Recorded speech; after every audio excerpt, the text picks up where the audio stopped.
Know the top stories of the day. Understand the issues that matter. This is Manila Bulletin News on Web. Your quick rundown of top news in the country and around the world. Manila Bulletin, celebrating 120 years of timely stories and timeless truths. Be fully informed. Hi, I'm Barbie Atienza. This is MB Now, and here are your news on web. President Rodrigo Roa Duterte warned that those selling coronavirus vaccines will be held accountable, saying they were taking away the opportunity for poor people to receive the free shots. Duterte made a statement after the National Bureau of Investigation arrested 3 individuals, including a registered nurse, for selling COVID-19 vaccines last week. In his pre-recorded public address aired Wednesday midnight, President Duterte said that those behind the alarming illegal sale will be investigated and prosecuted. The president said he will not be forgiving to vaccine sellers because he was extra sensitive to matters involving medicine. According to Duterte, the sale of vaccines deprives the poor of the chance to receive free protection against COVID-19. President Duterte reminded the public that COVID-19 vaccines are free. On Monday, presidential spokesman Harry Roque said the government will go all out in getting to the bottom of the illegal sale of COVID-19 vaccines. Nag-warning lang ako, huwag ninyong gawin.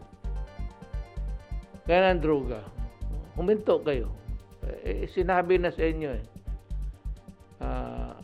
do not wait for the day on its 25th hour when the hand of the clock shall strike, for the bells to toll, to sound your knell of grief.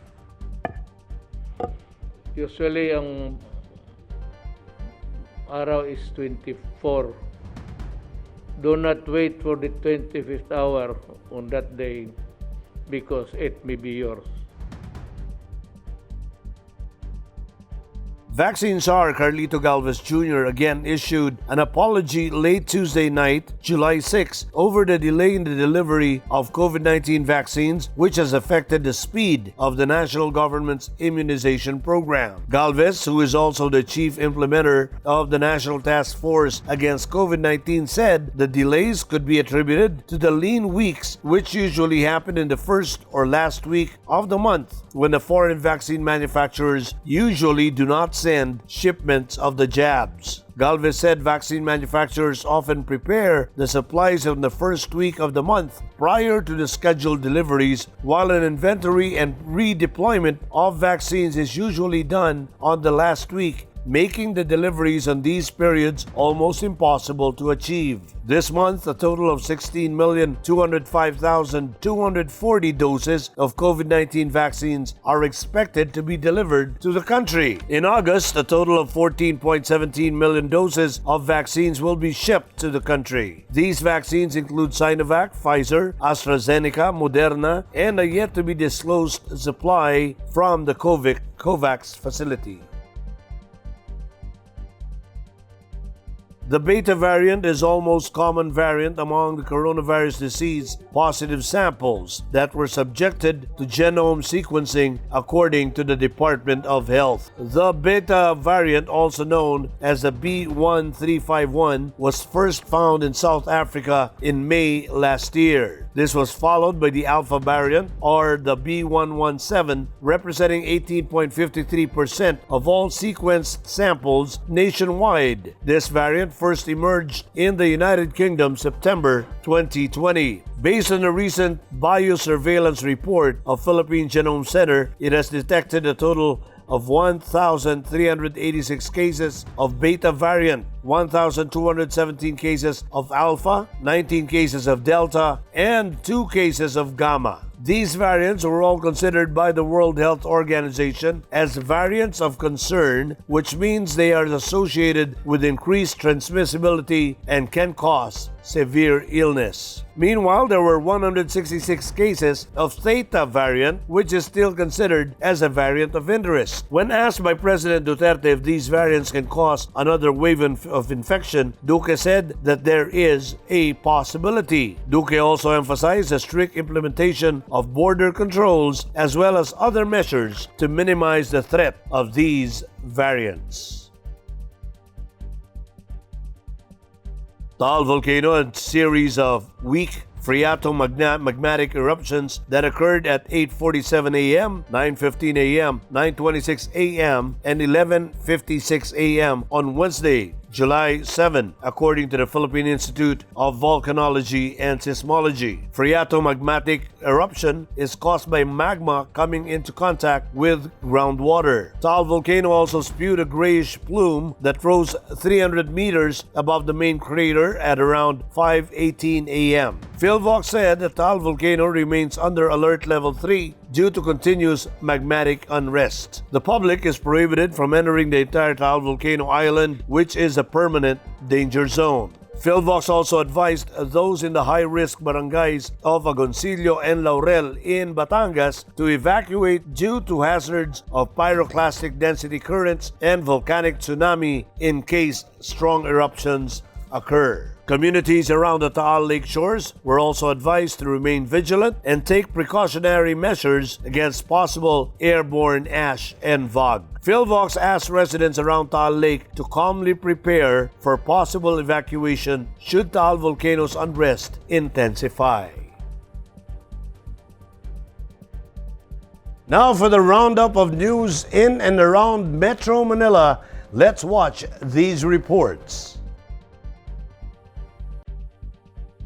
The cities of San Juan, Manila, Mandaluyong, and Navotas are leading in the National Capital Region in terms of first-dose vaccination outputs since the country started deploying vaccines in March, based on the data gathered by the Manila Bulletin. San Juan is number 1 with 78,892 individuals who already received their first dose as of July 4, or 92.38% of the target population of 85,400. Manila placed second. As of July 3, it has vaccinated 519,943 individuals with the first dose, or 65% of the target 800,000 residents. In third place is Mandaluyong, deploying 191,655 first dose vaccines as of July 3, or 58.97% of the 325,000 target population. And in fourth place is Navotas with 88,192 individuals already getting their first dose as of July 3, or 58.8% of the target 150,000 residents.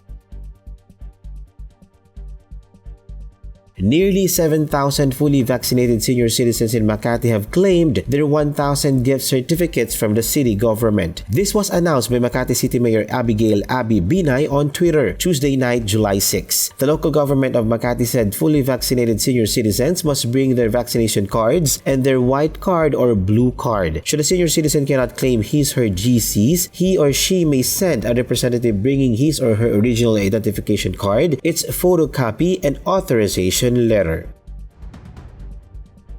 And let's take a look at the latest news in other parts of the country. Here are the details. The provincial government of Batangas has taken advantage of the mass gathering in evacuation centers of residents affected by the Taal volcano rumblings to conduct vaccination against the coronavirus disease. Based on the latest data, at least 40 evacuees from Agoncillo town were already inoculated with the first dose of vaccine, while at least 100 evacuees from Laurel town were also vaccinated. The vaccination of evacuees is expected to continue in the coming days as residents are still being prevented from going home due to the threat of hazardous eruption at any time. For the pandemic period, tourist arrivals reached their highest for the world-famous Boracay Island in Malay Town, Aklan Province. Data from the Western Visayas Regional Office of the Department of Tourism reported that 26,354 domestic tourists visited the country's most popular beach destination for the month of June. 87.69% of the 26,354 domestic tourists were from Metro Manila and the provinces of Rizal, Bulacan, Cavite, and Laguna. Tourist arrivals for the first half of the year translated to an estimated 1.37 billion pesos in tourism earnings for Boracay. Meanwhile, Secretaries Bernadette Romulo Puyat of DOT and Vince Dizon of the Task Force Against COVID-19 will lead today, July 7, the vaccination rollout for Boracay's tourism frontline workers. An additional supply of 20,000 vials of Sinovac's Coronavac jab shipped by the national government arrived at the Bacolod Silay Airport in Negros Occidental on Tuesday. The city of Bacolod and the province of Negros will each receive an equal allocation of 10,000 vials. Each vial of Coronavac is equivalent to 1 dose. The fresh batch of the China-made vaccines was stored immediately at the cold room facility near the government center before these will be rolled out in various inoculation centers. Both the city and the province are still mainly inoculating the top 3 priority groups, including frontline health workers, senior citizens, and adults with comorbidities. For news updates from around the world, here is that report. Israel agreed a COVID vaccine swap with South Korea Tuesday, sending 700,000 doses of Pfizer-BioNTech jab to Seoul immediately in return for the same number in coming months. In a statement from Prime Minister Naftali Bennett's office said that deal, the first of its kind for Israel, would allow more effective use of the vaccine stacks of both countries. The statement added that Bennett had spoken to Pfizer Chief Executive Albert Bourla about the arrangement. That deal helped Israel roll out one of the world's fastest inoculation drives, but has also raised concerns about unused stock expiring. Authorities use a fire engine to spray water at people who violate new virus restrictions in Indonesian city of Semarang. Dozens of violators have been apprehended by the Public Order Department in the district. For some vendors, spraying water in their food or products is an inhumane act, and better to tell them and nicely for them to comply.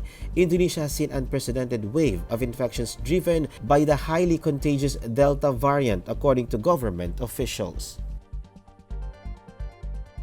Pope Francis had breakfast and got up to walk 2 days after undergoing surgery for an inflamed large colon, according to the Vatican. The 84-year-old Argentine pontiff underwent a planned operation on Sunday for what the Vatican described as symptomatic diverticular stenosis of the colon. Pope Francis already put his Wednesday general audience on hold for the summer and has no other official appointments in his calendar until Sunday, when he is due to lead the Angelus prayer. If, as expected, he's still in the hospital on Sunday, he could follow John Paul II's example and lead the prayers for his hospital window. And now for the latest in showbiz, let's watch this. K-pop superstars and Grammy nominees BTS continued their winning streak as Butter grabbed the number 1 on the Billboard Hot 100 chart for the 6th consecutive week. According to Billboard, Butter, who was released on May 21, is on the top spot for the July 10 dated Hot 100 chart. Butter also debuted at number 1 on the Hot 100 on the June 5 dated chart. Billboard also reported that for the latest Hot 100 chart, Butter garnered 11 million US streams as of July 1. Butter also sold 153,600 based on downloads, cassette, and vinyl sales as of July 1. BTS will also be releasing the Butter CD single on July 9. The latest news updates from Manila Bulletin Sports section. Let's watch this. Chris Paul, making his NBA Finals debut, scored 32 points to lead the Phoenix Suns over Milwaukee Bucks 118-105 in Tuesday's opening game of the championship series. The 36-year-old backcourt maestro delivered clutch scoring and added 9 assists in dominating the Bucks. Paul said that he just kept trying to be aggressive and they have played like this all season. Phoenix will try to grab a 2-0 edge when the best-of-7 showdown continues on Thursday. The Suns in the NBA Finals for the first time since 1993 seek their first league title, while the Bucks in their first final since 1974 won their only crown 50 years ago. Innovation in smartphone technology has grown by leaps and bounds in the past years. With more features added constantly, it is exciting to see what smartphone technology can do next. What's up? In today's special edition of Tech Talk, Manila Bulletin Tech News Editor Art Samaniego shares with us the details of these exciting innovations. Let's watch this. Mobile connectivity has greatly evolved through the years. As the demand for dependable all-around devices increases, many tech companies have come up with competitive innovations that greatly benefit people around the world. Today, we take a look at the latest innovations mobile technology has to offer. Hi, I'm Art Samaniego, and welcome to Tech Talk.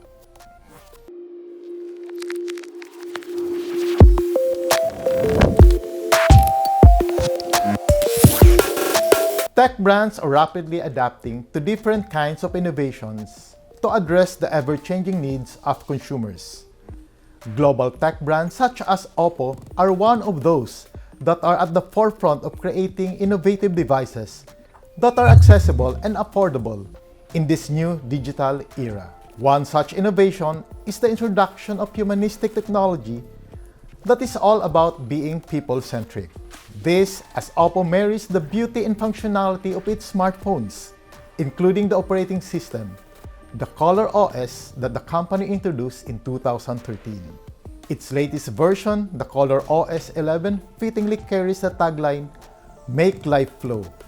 It's designed to make the navigation of Oppo phones smarter and more user-friendly.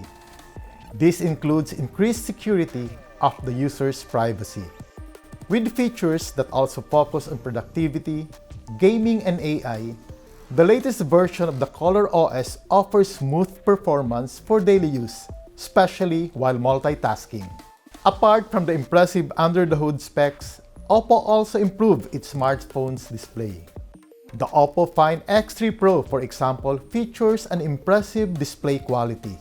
This has been the benchmark of Oppo in producing displays with lifelike colors for you to be able to truly enjoy your photos and videos. This also plays a vital role in enjoying further your mobile games and binge-watching your favorite movies or series.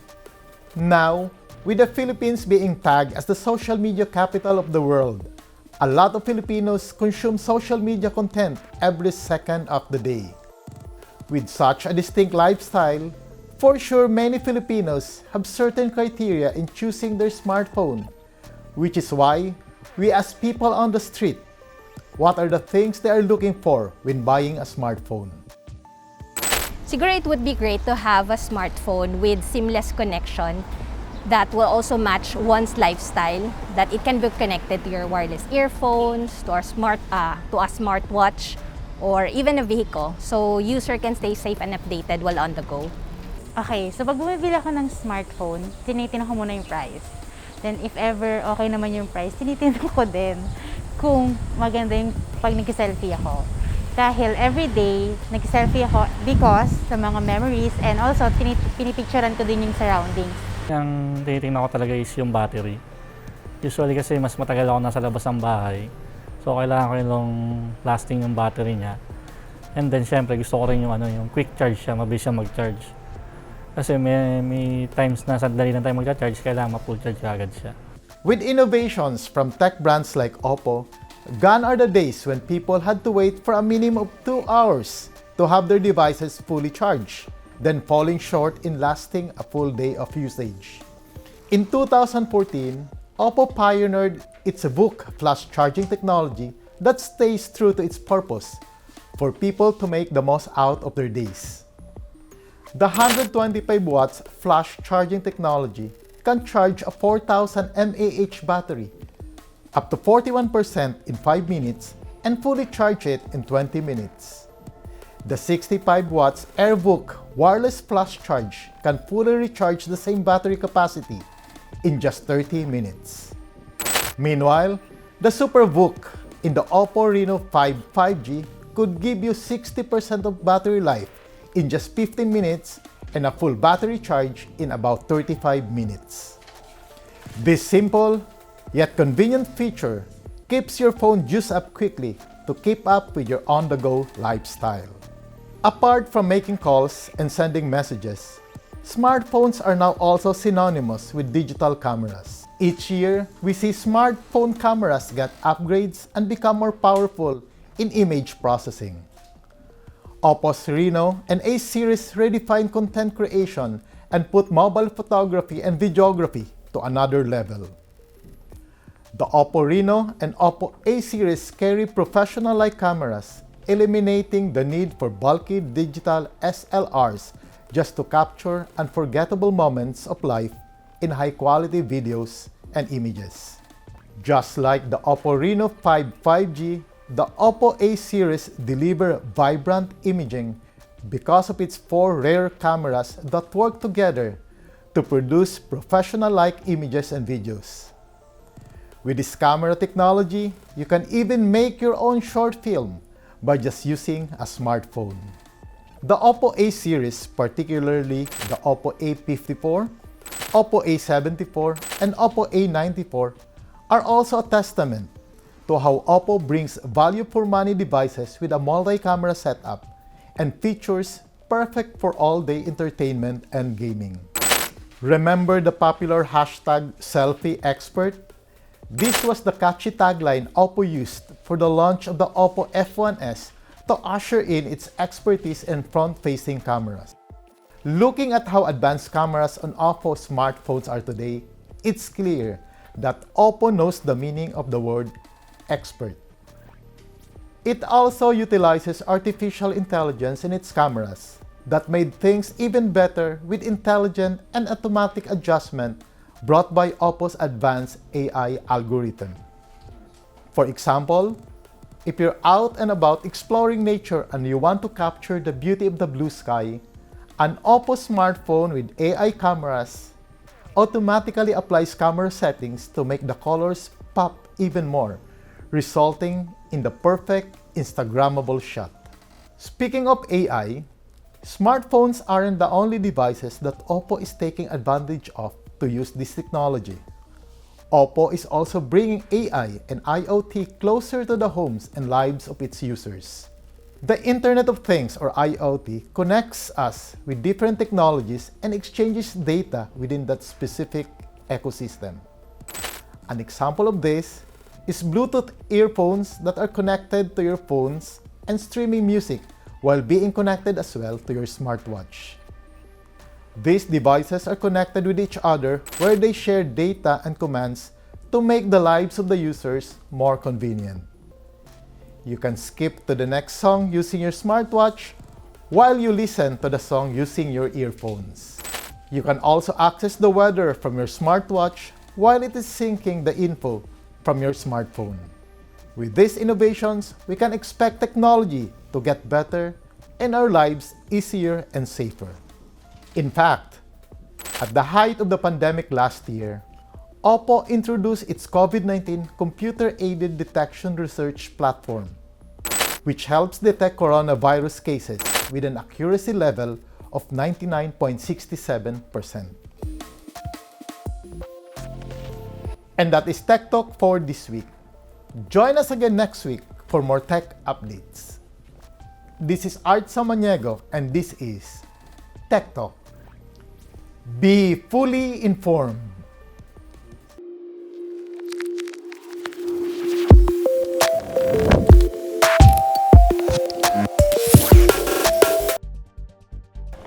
Well, smartphones really have come a long way. It is really exciting to see how technology is making our lives easier and better. And those are the news on web today, July 7, 2021. For more news and details, get your copy of the Manila Bulletin newspaper tomorrow, or you can log on to www.mb.com.ph. You may also subscribe to our newsletter through the link on this video's caption to have the day's latest news delivered to your inbox. I'm Barbie Atienza from Manila Bulletin. Join us again tomorrow. This has been MB Now. Be fully informed.